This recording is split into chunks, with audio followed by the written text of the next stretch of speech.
First question. Where is my drink? There we go. Okay, that was the unofficial question.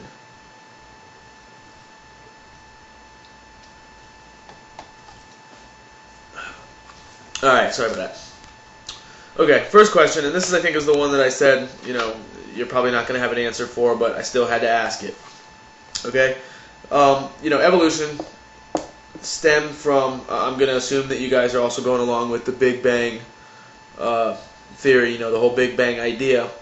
And my question stems obviously back to the beginning, okay? If there is no God, okay, and the universe just banged into existence, my first question, it's kind of a two-part question, but the first question is, where did the speck that exploded come from? Okay, and obviously this is the Christian version of the who made God question that atheists obviously pose. If there was a creator, who created the creator? Okay, well, if there was a speck that exploded and became everything, where did that speck come from? Okay, this is question 1A. Okay, now 1B, what set that into motion? Okay, why, if the speck was there infinitely, then why just suddenly explode? Why was the energy or gravity, whatever it was, that actually forced it to explode into what we know it today? And what set it into motion, and why after sitting dormant for so long? If the speck just magically appeared and instantly, at the same time the speck wasn't there, nanoseconds later the speck's there, more nanoseconds later, boom, it's still, the thing I would still have to struggle with is what even put it into motion. What, just out of the blue, why did this happen? Okay, that's question 1A, 1B. Second question I wrote down here, but as I was writing the question, I was able to kind of take a look at it, and logically I could kind of refute this question myself, but I'm going to go ahead and throw it out there. Okay, as the evolutionary process is moving on, okay, guided by whatever laws were guiding evolution at the different stages, why were certain changes needed?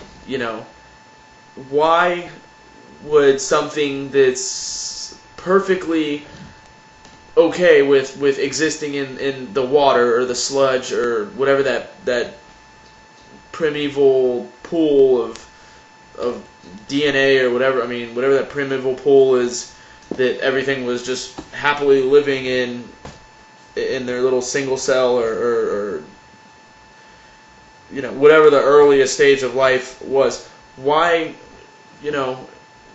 why were the changes needed? And I guess that could kind of also go along with the what set it in motion with my other question, but what caused these life forms to think, and obviously not think in the way of reasoning, but what forced them out of this sludge or out of this liquid, or the earliest life forms to grow feet, to grow fins, or for the fins to develop into feet? Why did it need to ever even get out of the liquid to get onto land? And then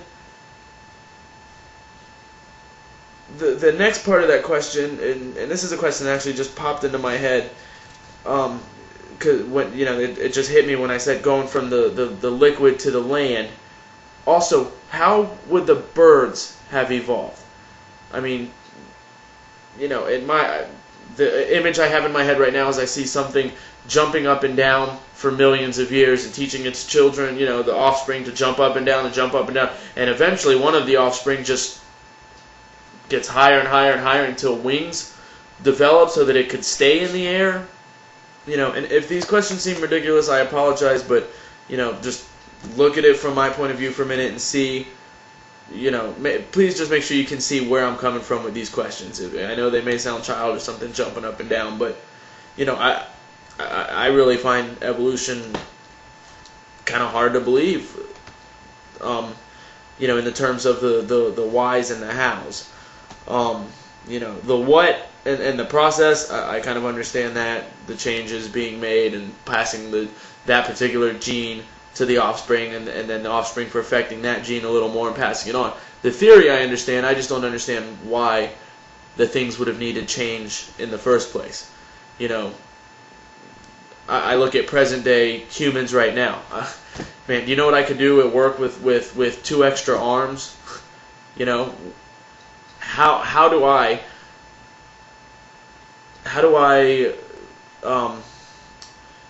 begin the process of making sure my generations, million years down the road in my family line, have 2 extra set of arms so that they can be a little more productive at work and possibly be a little more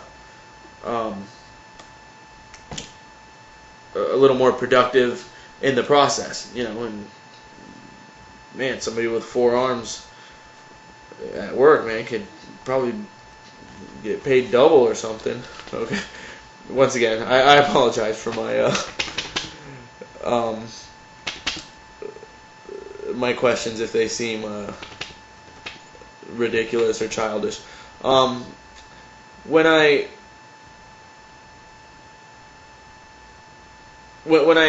minute ago when I said that one question about why were the changes needed, and I said that after looking as I wrote the question down, I kind of was able to refute it a little bit myself. Correct me if I'm wrong. Just using my own logic and thinking why the changes needed, it kind of came to me that the changes weren't really needed, but obviously occurred from adapting to whatever environments they were in.